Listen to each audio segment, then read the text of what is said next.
Kun raadiyoo sagalee walabummaa Oromiyaati. Raadiyoon sagalee walabummaa Oromiyaa akeeka qabsoo kan saba Oromoo Beelaaf biyya Oromoo walab sirna dimokiraasii faqaan bulu deebisanii gadi dhaabuuf godhamu deeggara. Akeeka qabsoo kanaaf gallisuufis hojjeta. Birmadummaan Oromoo dafqa dhiigaaf lafee ilmaan Oromoon dhugooma jedhee amana. Dhaggeeffattoota isaas wareegama qaalii kanaaf kakaasuuf carraaqa. Kun raadiyoo sagalee walabummaa Oromiyaati.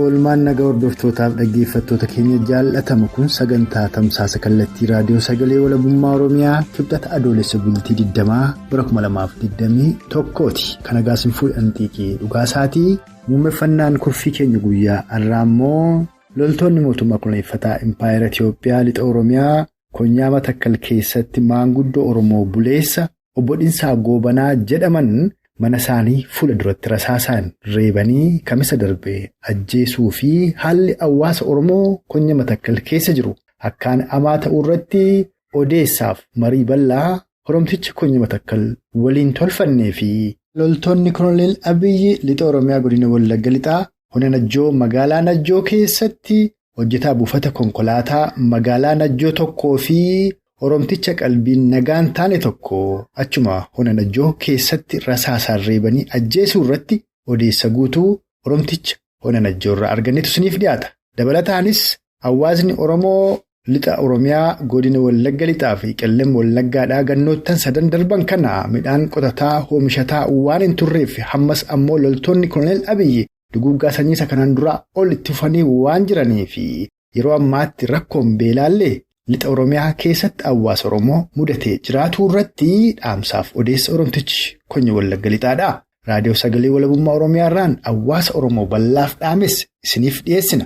Kanaan alatti kibba ba'aa Oromiyaa godina Arsii Lixaaf ba'aa keessaa maqaa qeerroo shimalaa jechuun dabballoonni mootummaa Koloneel Abiyyi gandeen cufarraa qeerrooleen 10 dirqiidhaan leenjifamanii bakka miliishota gara kaaba Impaayera Itiyoophiyaatti fe'amaa jiranii akka isaan bu'anii fi dirqisiisaa jiraatus dhageenyeerra. Haa ta'u malee gamasitti bilbilee odeessa guutuu argatuuf ittiin milkoofne yoo milkoofne sagantaa keenya ittaanu keessatti isiniif dhiyeessina. Kanaan alatti ammoo miliishonnii fi poolisoonni poolisii humna addaa Oromiyaadhaa jedhaman kanneen lakkoofsaan 10,000 ol ta'an kan tibba darbirraa qabuun gara kaaba Impaayera Itiyoophiyaatti fe'aman irra jireessi isaanii warra TPLF'n dhuunfatamuu takkaa'uu harka kennitaa jiraatus odeeffanneerra. Kanas sagantaa keenya ittaanu keessatti yoo milkoofne gara kaaba Oromiyaa Konyaa Wallootti bilbilee odeessa guutuu kan isiniif dhiyeessinu ta'a. Har'aaf sagantaa keenya kan Lixa Oromiyaa godina Wallagga Lixaa Ona Najjootti bilbiluun odeeffanneef marii gabaabaa tolfanne isiniif dhiyeessuun saganticha saaqannaa itti dhiyaadha.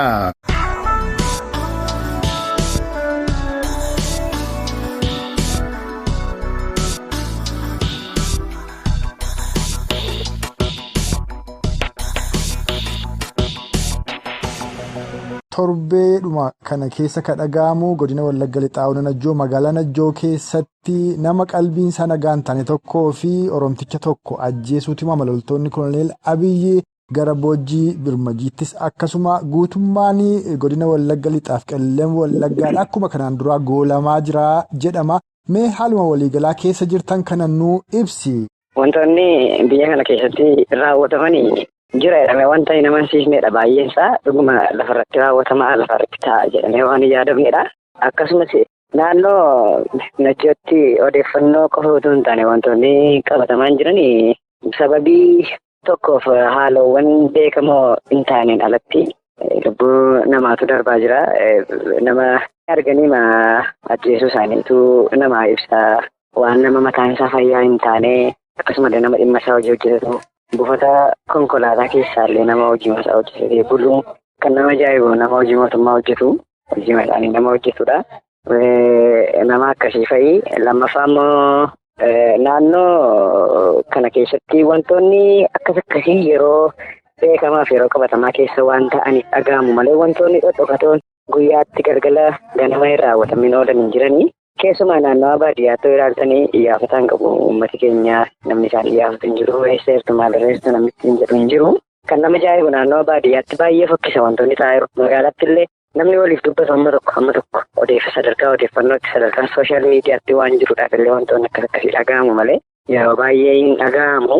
Hin beekamu ituun beekamin hafa wantoonni fokkisoo baay'een ta'an mana qorichaatti fuudhanii nama ajjeesuun jira. Al tokkotti maatii nama tokko maatii ilmaa wasiidhanii nama 6-7 kan ajjeesantu jira. Bakkee akkachi baasanii sababii baadiyyaa irraa dhaqinis immoo nama dubbatuuf dadhabee akkanatti du'anii hafu. Dhugaama dubbachuuf baay'ee nama yaachisa. Naannoo Lixa Wallaggaa kana keessa wantoonni jiru wanta ija koon arguuf beeku. Naannoo Boojii Darmajjitti immoo waan nama ajaa'ibu miseensa waboo itti du'e jedhamee haasa'amnaan nama du'e sana ergi guyyaa tokko lama bulee boodee dhaqanii awwaala diiganii suura isaa baafatanii warra awwaale hidhanii akkasumas darbee nama abbummaadhaan lafa kenne hojii amantaa gaggeessu mana amantaa keessaa nama hojjetu fuudhanii hidhuufaa jira. Kanaaf kana fakkaatan wantoota waan dubbatame hin dhumne baay'ee jira. Ajjechaan guyyaa 2-3 kana keessa raawwate jedhamu kun magaalaa Najjootti dilbata kan raawwateedha. Dabalataan immoo hojjetaa buufata konkolaataa magaalaa Najjoo keessa hojjetudha jedhama tokko kan ajjeefame. Achuma buufata konkolaataa keessatti ajjeesanii namni qalbii hin qabne sunoo isuma maraataa karaarra deemu ajjeesamoo bakka inni ciisutti ajjeesame kanarraa nuu himii darbe. Karaarra nama adeemu arganiitu yookiin nama dhimma isaa taa'u arganii namni yoo ija jabaate yoo itti dubbachuu yaale yookaan yoo jalaa siquu yaale karaarra fuudhanii deemuudha kan jiru. Kan nama ajaa'ibu fuudhanii deemu iddoo isaan hin mijetti fuudhanii deemanii ajjeesanii bakkeetti gatu. Qaamni sadaffaan namni hin beekamne jira jedhama. Namni bineensi galgala nyaatee irraa hafee qaamni hin beekamne qaamni sadaffaan iyyuu jira jedhama. Sadarkaa odeeffannoo dhugaatti dhiyaatuuni. Fuudhaniitu kan isaan deemanii ajjeesan lafa hojii isaaniiti. Namtichi immoo dhimma isaa deema. Sammuutti waan hin jiraanneef inni mataan isaa hin hojjenne dhimma isaa namaa deemaa yeroo fayyaatti fakkaatee natti fakkaata qabanii fuudhanii deemaniitu kan isaan ajjeesan. Amma Najjootti samaraata ajjeesan kanarratti dabalataan daa'ima hiyyeessaa yookaan haati isaa rakkattee asiifachi jettee guddifattu. Namuma uummanni magaalaa Najjoodhaa gargaaru daa'ima ganna 10 yookaan 12 hin caallee ajjeesanii kusii keessatti gatanii bulani. Dhiyeenya kana daa'ima kanas ammoo abbaa torbeeti moo maal jedhan mee kanallee dhaggeeffattoota keenya yaadachiisii darbi. Daa'imni akkamitti abbaa torbee ta'uu danda'a?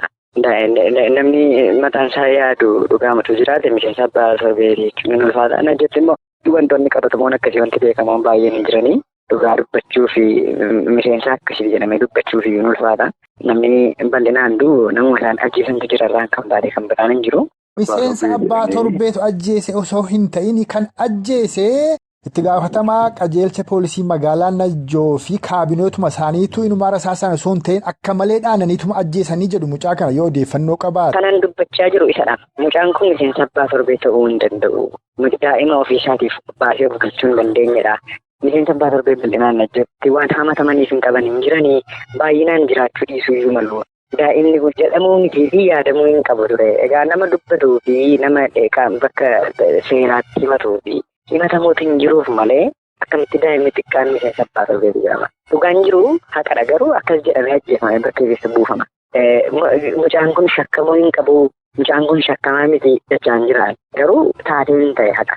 Dhugaadhumatti guddoo nama gaddisiisa. Maatii tokkorraatii ijoollee dubrii fi wasiilanii nama 6 ajjeesaniiru. Warri kun bakki dhaloota isaanii godinuma Wallagga Lixaa Ona Boojii Birmajii keessa ta'ee baadiyaa keessatti namni 3 ajjeefamee warri afan ammoo warra madaa'ee afee hospitaala magaalaa Najjootti geessanii hospitaala magaalaa Najjoo keessaa ammoo fuudhamanii daandii gara Jaarsomoo Baabbootti geessu irratti warri hospitaalatti yaalamaa jiranis warri yaalchisaa jiranis dhumuu isaanii odeeffadhee hawaasa Oromoo dhageessiseen ture. Dhimmi sun garamitti akka deebi'e nu yaadachiifta. Kanaa dhala waan isin gaafatin waan ati itti dhiyeenyaan quba qabdu waan Oromoon dhaga'uu qabullee yoo jiraate asumaan akka itti dabaltuun dhireessii kenna. Maatiin nama tokko ja'adooni ona biqiltuu diillaa jedhamu keessattidha. Naannoo Beelaaf Najjoo gidduutti balaan ta'e tokko uumamee isa sababeeffataniitu nama 2 kallattiin ajjeesanii tokko madeessanii namni tokko madaa'e sun baatamee kiiloomeetira 12 wayii baatanii mana qorichaa geeffatan hospitaala Najjootti. Namooti geeffataniif namni madaa'ee hospitaala Najjoo ga'e kun wal duukaa arfansa nama 4 fudhatanii ba'anii tokko caccabsanii isheen qaamaan dubartiidha. Dubartii caccabsanii warra nama 3 nama 2 dhukkubsachiisu nama tokko dhukkubsatee jiru wal duukaa kan isaan ajjeesan kanatti dhiyeenyaan hin beeka. Eenyuyyuu beeka garuu gadda isaa taa'amee darbame malee wanti ta'e hin jiru namni qaama seeraati jedhee jara kanaaf falmees jara kanaaf deeggarsa dhaabate illee hin jiru. Inni kun dhugaadha. Garuu biyya kana keessatti waan namni nu hubachuu qabu tokkoffaa uummanni lixa wallaggaa jiru dararameera. Ani baay'ee kan na gaddisiisu. Uummanni lixa wallaggaa nama birmatuuf dhabe malee beela'eera. Namni ofiisaaf mirga isaaf dubbatee bulu hin jiru. Hojii mootummaa hojjeta namni jedhamullee mirga isaan bulaa hin jiru. Mindaa isaatti fayyadamuu hin dandeenye. Hojjetaan isaanii ta'etu jiru. Mindaa isaatti fayyadamuu hin dandeenye. Karaa itti eegalu baay'ee rakkataa. Waan qabatamaa sadii an beeku. Siyaasni biyya kana keessa jiru baay'ee miidhamee jira. Siyaasni Oromoo lixa wallaggaa jiru. Lammaffaa uummati keenya beela'eera. Beela hamaa keessa jira. Sadaffaa namni mirga qabdaa. Dubbachuuf mirga qabda. Ba'uuf mirga qabda. Jiraachuuf mana kee keessa buluudhaaf mirga qabdaa ittiin jedhu yookiin jiraachuudhaaf mirga lubbuun jiraachuu dhuunfaa keetii kan mootummaa si ilaanne kan uumaa qofti siif laate eeggattee kabajachuu jiraachuu dandeessa namni ittiin jedhee hin jiru. Dhugaa dubbachuu fi isa kanatu namni Oromoo marti afaan Oromoo dhaga'utu utuu hubate yoo danda'ameef nama dhuunfaa quunnamu nama gargaaru nama birmatuuf utuu qabaate gaarii ta'ee yaada. Dhugaadhumatti qabxii murteessaa fi baay'ee akkaan barbaachisaa namoonni garaagaraallee humna itti dhabanis kan isaan gungumanidha kan itti kaafte waa'ee hawaasni Oromoodhaa lixa Oromiyaadhaa keessumaa kan godina Wallagga lixaa akkasumas Qeellem Wallaggaadhaa beelaan illee miidhamee akka jiru lafti kun lafa jiidhaa bara impaayera Itoophiyaa keessatti dhufaa darba beelli ta'u uummata beelee hin beenne warri beeleen iyyuu warra itti baqatu warra beelee uummata beela baasaa turetu arra beelaa jira kan ammoo itti yaadee mootummaan Koloneel Abiy yeroo hawaasni silaa qotatu qabutti akka hin qotanne kan facaafamee maasiirra takkaa ooyiriirra jiru immoo waraana itti bobbaasanii milishaa itti bobbaasanii abiddaan gubaniitu mancaasanii yeroo kan Oromoo akkas godhan gama biraan immoo Tigraay keessaa yeroo qonnaati kanaaf waraana baafneedha kan isaan jedhanii dabalataan summii numtiyyuu midhaanittis biifameera qilleensis faalameera looni rimaa qabdi malee nagaa hin dhaltu waan jedhamullee jira mee kana bal'ina isaanuu ibsiiti dabalataan jaarmiyaaleen hawaasaa Oromoodhaa hedduutu biyya ambaa kana keessa jira warra kanaaf illee dhaamsa yoo dhaamte. Akka isaan hawaasa Oromoo beelaan miidhamaa jiru kanaaf qaqqaban dhimma siyaasaa irratti furmaata kennuunillee yoo dadhaban. Biyya kana keessatti dhugaan beekamoo qabu namni qonnaan balleeffamu dhiisaatii namni ija jabaatee qotee namni ofirra ilaalaa qotee midhaan galfachuudhaaf yaadu milkaa'u garuu dhugaa dubbachuuf qonnaa iyyuu hin fanne kan hin qabutti fayyadamaa dhufe firaan walii dabarsaa yoo naga irraa kan baate mana isaa biratti namni qonnaa hin qonne yommuu qota yeroon kun biyya kanaaf yeroo waraanaati. Yeroo itti waraanni itti wal jijjiirudha. Waa'ee misoomaa iyyuu irraanfateera yaadaan uummati kun maaliif nagaan bahee nagaan galuu amma hin dandeenyetti yoom lafa qonnaa dhaabatee bada.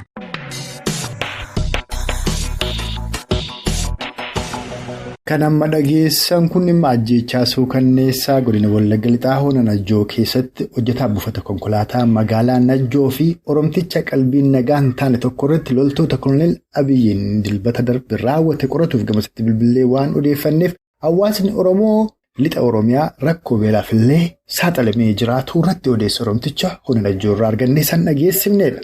Kanatti immoo aansuudhaan ajjeechaa suukanneessaa Konyaa Matakkal keessatti Maanguddoon Oromoo Obbo Dhinsaa Goobanaa jedhaman irratti loltoota Koloneel Abiyyiin raawwatee fi haala hawaasni Oromoo Konyaa Matakkal akka waliigalaatti keessa jiru qoratuuf gara Konyaa Matakkalitti bilbilee odeessa bal'aa Oromticha tokko irraa arganne isiniif dhiyeessina.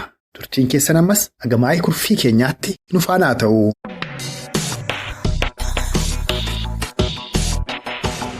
Ganda Goongoo keessatti abbaa Oromoo maanguddoo nama beekamaa Obbo Dhinsaa Goobanaa jedhamutu torbee darbe ajjeefame sanaasis immoo nagaan hin jiru jedhama godina Matakkal keessaa haaluma isin keessa jirtan kana isinirraa qoradheen Oromoo dhageessisaaf isinii bilbilee. Haala dhigaachisaa keessa kan godinni Matakkal jiru aanaa lamaan kana keessaallee aanaa bulan keessaa gandi Goongoo. Akkuma aanaa duraatii baay'ee Oromoonni keessa jiru waan ta'eef haala rakkisaa keessa manaanninni isaan kun jiran. Mee Obbo Dhinsaa Goobanaadha yoom ajjeefaman eenyu kan ajjeese maanguddoo Oromoo kana? Qaama mootummaati hidhattoota inni sanyii facaasee galuuf deema qaniin sun gaafa mukiiti gaafa bultii 8 sanyii facaasanii. qodaa madaabaraatii fi qodaa sanyii itti facaasan baataniitu deemaa jiranii iddoo balbala isaaniinnaa isaan dhaqanii ga'an immoo qaamni hidhattoota mootummaatti naanna'anii qabanii reebanii mukatti hidhanii oolchanii achi gar tokkotti darbanii innaa deebanii dhufan immoo rasaasa 3 dhaanii ajjeesan. Obbo Dhinsaan qobuma isaanii midhaan facaafatanii galu moo ijoolleen isaanii waliin turan yeroo isaan qabamanii hidhaman kana mukatti? Ijoolleen warri sirbaa dhangaa sanaa oolanii baqatanii biraatti mana ga'anii roddee balbalaa ijoolleen dura gara manaatti nammaniiru ijoolleen wareeranii lagatti nammani inni immoo sanyii ittiin facaase qodaa sana baateetu galuuf deemu achumatti qabatani. Obbo Dhinsaa Goobanaa naannoo sanatti maanguddoo Oromoo beekamoodha. Umuriinis nama guddaadha jedhamu meenuu himaame attamitti beektu sin Obbo Dhinsaa? Obbo Dhinsaa Goobanaa kun abbaa maatii abbaa ijoollee 10ti. Sakaan fuusifatee sakaanis heerumsiifatee hin qabaa. Sakaanis barsiifataa jira. Mana barumsaarrallee ijoolleen jiran ijoollee 6 oli kan inni barsiisaa jiru amma kana abbaa ijoollee 10ti. Beekamaa nama guddaa. Nama qotee bulaa jaarsa biyyaa ganda goongoo sanaati. Akka jaarsolii biyyaattis jaarsa biyyaa isa tokkoffaadha jedhamee yaadama. Amma gaa Obbo Dhinsaa kan ajjeese makkalaakaa yookaan raayyaadhuma ittisa biyyaa kan jedhaman kanuma Koloneel Abiyyi isinitti bobbaase kana jechuudha malee kan warra Beneeshaangul miti. Kan warra Beneeshaangul miti isuma karaa mootummaatiin humna federaalaatiin dhufanii addanarra boqotanii jirantu. Ajajni isaan fudhatanii dhufan kana ta'e hin beeknu. Xiyyeeffannaan isaanii kan isaan ajjeesan uummata Oromoo, kan isaan hidhan uummata Oromoo, kan isaan itti bobba'an galgalaaf ganama uummata Oromooti. Gandeewwan jiran keessaati biyya Oromoon jirutti kan isaan xiyyeeffatanii ba'an. Warri kun afaan maalii dubbatu? Afaan isaan dubbatan kana dhageessanii beektu laata? Sababi siyaas kana jedhuufi maqaa humna poolisii liyyuu naannoo Oromiyaa warra jedhaman kanas haa ta'uu federaalas haa ta'uu warri Oromiyaa keessa deemanii Oromoo baasan kun afaanuma Oromooyyuu hin beekanii ilmaan nafxanyootaadha. Koloneel Abiyyitti yaadee Oromootti bobbaasee ittiin Oromoo fixaa jira jedhu. Mee warri gara keessan dhufan kun warra attamiiti akkasiin argitanitti mootummaan Shaabiyaa Koloneel Abiyyiif waraana ergisee isaanis keessa jiru jedhu isin warra kanatti dhiyeenyaan argitanii beektu? Itti dhiyeenyaan nuti siquullee hin dandeenye ofii keenyaallee garuu immoo odeeffannoon jiru afaan Amaaraati kan isaan dubbatan barreessuudhaafis ittiin dubbachuufis kan isaan itti fayyadaman afaan Amaaraatiin jedhu caalaan isaanii afaan Amaareffaadhaan odeessu. Egaa amma maanguddoo Oromoo kana malee Oromoonni kan biraan illee ajjeefamuu dhiyeenyuma kana gabaa tokko irratti dhukaasni banamu dhukaasa gabaa irratti baname kana keessallee harkummaan mootummaa akka jiru faatu miidiyaan garaagaraa dubbatamee sanallee yoo quba qabaattan nu himaa. Ganda bulan magaalaa bulan keessatti akkasuma uummata naannoo 30 oliiti gunzoota gurraachota qabatee Oromoo ga'ee kan achitti du'e naannoo 30 oliiti jedhu maqaa isaaniillee addaan baaseen beekuun ta'e. Uummata nagaa irratti innis dhukaasni kan inni baname uummata nagaa gabaa ba'ee bittaaf gurgurtaadhaaf asiifatti naanna'aa jirutti dhukaasa bansiisanii uummata dangaboo jedhaman isaaniin dhukaasatti bansiisanii ergama mootummaa fudhataniiti isaanillee kan isaan dhukaasa kanaan nama 30 oli kan isaan ajjeesan. Gabaadhumatti seenanii gabaadhumarra dhukaasaniitu namuma nagaa bitee gurguratu obbaasan. Namuma gabaa irratti bittaa gurgurtaa keessa jiran gabaa aduu qixxeetti dhukaasa bananii addaan baasanii immoo uummata Oromoo fi uummata gurraachaa Beneeshaangul Gumzii warra dhaman irratti bananii ajjeesan. Amma qaamonni mootummaa Koloneel Abiyyi kun yeroo socho'an yeroo keettaa hawaasa fixanii goongoo keessattis yeroo maanguddoo Oromoo kana ajjeesanii sababni isaan himatan maali? Waan nama gaafatan faa qabu waan dhageessanii beektan yookaan odeeffattan qabdu maali rakkoon keenya maaliif nama ajjeefnaa jedhu warri kun? Sababni isaa garuu uummanni kun waan beekullee waan argallee hin qabu. Isaan garuu shanee argitaniitu jedhu. Waan tokko shaneedhaa 5 adeemu 10 adeemu uummanni keenya waan beeku hin qabu. Waan gurraachaan diimataa waan beekullee hin qabu. Shanee argitaniitu oolu. Shanee jechuunis immoo hiikan qabu waan ta'eef uummanni keenya nu shanees hin beeknu shanees hin argine innaa isaan jedhani sakaaniin hidhu sakaaniin dararu amma dhaalaadhumatti illee Obbo Dhinsaa Goobanaa kun haati manaa amma kana lafarra ciisteen kaatu dhiigatti jala cita dugda kee kana dha'aniinnaan mana yaalaallee hin dhanne akkasumatti jaanjaa jirti lafarra rakkifamte. Haati manaa Obbo Dhinsaa Goobanaadha. Humna ittiin yaalaman dhabammoo mana yaala dhaquu sodaatammoo nama geessutu dhibee maaliif agammaatti turarree kun irra bubbuleeroo waan kunoo? Waan kun karaan addaan citee namni ol keessan deemu uummanni keenya karaa deemee gara mana yaalaa dhaqeellee furmaata argachuu naa turuuti. Diiduma keessallee bahee kana deemu hin jiru amma bifa argamuuni. Amma ganda goongoo sana keessa kanan dhaqee jiru anillee baqadhee jechuudha. Waan tokko hin jiru namni karaarra deemu namni oliin ta'ee deemu hin jiru. Kanaaf kan ishee mana yaalaa dhaqatu hin jiru. Isallee Obbo Dhinsaa Goobanaa kana guyyaan awwaalle maatii dhumasaa halkan boolla qotee halkan dhakaa guuree awwaale. Sodaa waraana Koloneel Abiyyii fi uummanni walitti dirmachuu dadhabe. Kana bakka kanumaan addaan bahee namni gargar baqatee jira. Ammallee sodaadhaaf baay'ee xigaasisaa haala gaddisiisaa keessa uummanni kan inni jirullee jira jechuuf hin danda'amu. Erga akkasitti maanguddoota iyyuu adamsanii mana isaanii biratti haadaan mukatti hidhanii sa'a 2-3 booda immoo deebi'anii rasaasaan reebanii ajjeessu ta'e dargaggoonni attamitti jiru? Ijoolleen keessan attamitti jirti? Dargaggoonni ganda qorqaatii fi ganda somboosree ganda goongoorraati magaalaa Gaalessaa kutaa 12 qormaataaf waamamanii achitti barataa turan. Amma dargaggoonni kun nama 30 kan hidhamee jiru. Namni 18 immoo lubbuu teegamaa jira. Namni dhaqeellee argu hin jiru. Nyaata kan geessuuf hin jiru. Nyaanni isaan hin barbaachisu jedhamanii akkasumatti hidhamanii taa'u kan gaafa amuchiisana. Eessatti kan isaan hidhamanii jiran ijoolleen kun barattoonni kuni? Magaalaa Gaalessaa keessatti buufata waraanaatti hidhamanii jiru. Maal gootan immoo jedhu dargaggoota kanaan gaamma qorri kun barattoota maal gootanii jedhu irra kana moo Oromoo ta'uu isaaniif dargaggoota ta'uu isaaniif sodaatanii qaban? Waanumaan gootan jedhaniyyuu hin qabani. Fayyuma meedaadhuma keessa doormii isaan keessa taayan keessa adamsanii gibbii doormii keessa seenanii fakkashanii baasanii dhaqatanii hidhanii waraqaadhaaf hobbee malee kan isaan baatan hin jiru. Ijoolleen kun fayyuma Oromummaadhuma isaaniitiin gandeessaati kanatti jirtu jedhanii gaafatanii qabanii hidhu. Qabanii hidhaatti seensanii achuma keessaallee antalli tokko ganda qorqaadha booxii calliyaa keessa amma duute jirtiin hin beekamu. Mucaan tokkos akkasuma ganda qorqaa keessaa Biqilaa Buushan kan jedhamu inni immoo akka du'etti kan odeeffamaa jiru. Garuu aduu haadhiisu namni achi keessa dhiqee ilaaluu hin danda'u. Waa tokkollee gochuu hin danda'u. Namni isaanitti siqu hin jiru ijoollee kana.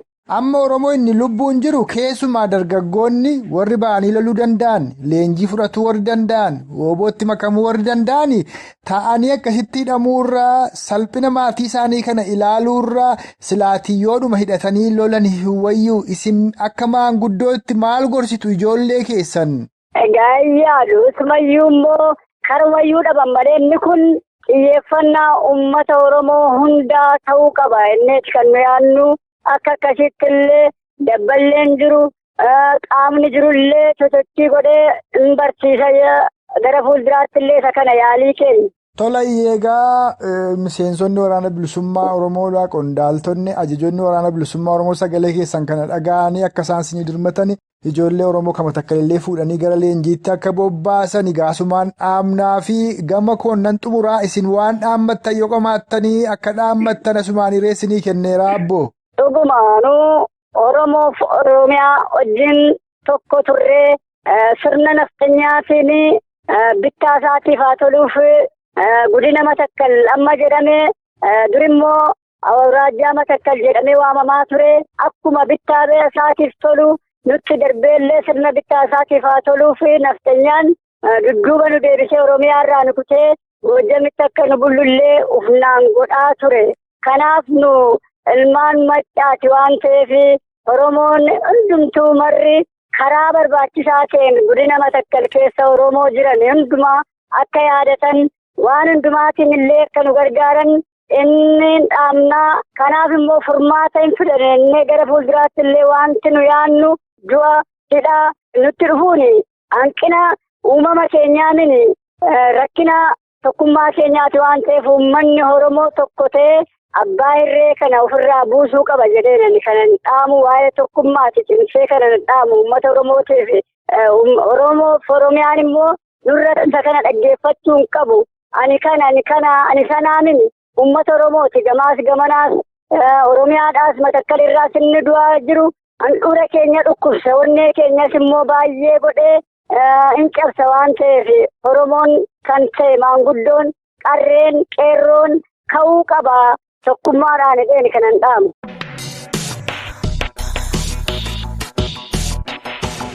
Kan amma dhageessan kun gara Lixa Oromiyaa Konyaa Matakkalitti bilbiluudhaan dhimma ajjeechaa suukanneessaa maanguddoo Oromoo Obbo Dhinsaa Goobanaa irratti raawwatee fi ajjeechaan akkanaa kun deddeebi'ee Konyaa Matakkal keessatti gaggeeffamaa jiraatu dargaggoonni takkaa'u barattoonni Oromoo lakkoofsaan 38 ta'an mana barnootaatti baratan takkaa'u doormiidhuma keessa jiraatanii qabamanii manadhaa keessatti gidirfamaa jiraatu akka waliigalaatti haalli hawaasni Oromoo Konyaa Matakkal keessa jiru.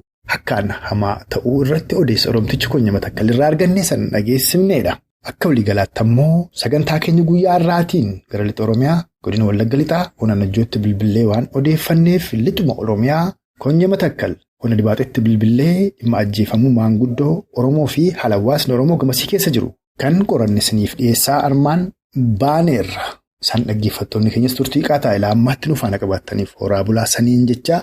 Akka waliigalaatti ammoo rakkoo amtuu yeroo ammaatti Oromoof Oromiyaa mudataa jirutti furmaata maa'ii gochuudhaafi akka Oromootti haa ijaaramnu haa hidhannu walis haa hidhachiifnu waraana keenya waraana bilisummaa Oromoo wooboo lubbuu isaa jijjiirraa hin qabne tokkitti biyya isaa Oromiyaaf saba isaa Oromoof kennee falmaatti jiru waan dandeenya hundumaan atumsannu addatti tokkummaa Oromummaa fi akeekaaf galma qabsoo bilisummaa Oromoo kan ayyoonniif gootonni Oromoo qaqqaaliin bu'uuressan. Aarsaa lubbuuf qaamaa itti baasanii darbaniif arras itti baasaa jiran kan walabummaa Oromiyaa mirkaneeffatu bilisummaa Oromoo dhugoomsuu fi mootummaa birmaduu Oromoof Oromiyaadhaa gadi dhaabbatu giddu galeessa godhatuun tokkummaa Oromummaan falmaa keenyatti fuuleffatuun furmaata waaraa Oromoof Oromiyaaf waan argamsiisuuf kanatti haa xiyyeeffannuu dhaammataa waan har'aaf qindeeffannee armarratti obbaafneerra hanga sagantaa keenya yeroo itti aanu walitti deebinutti uumaan nama borii. Ni tolchinnaa.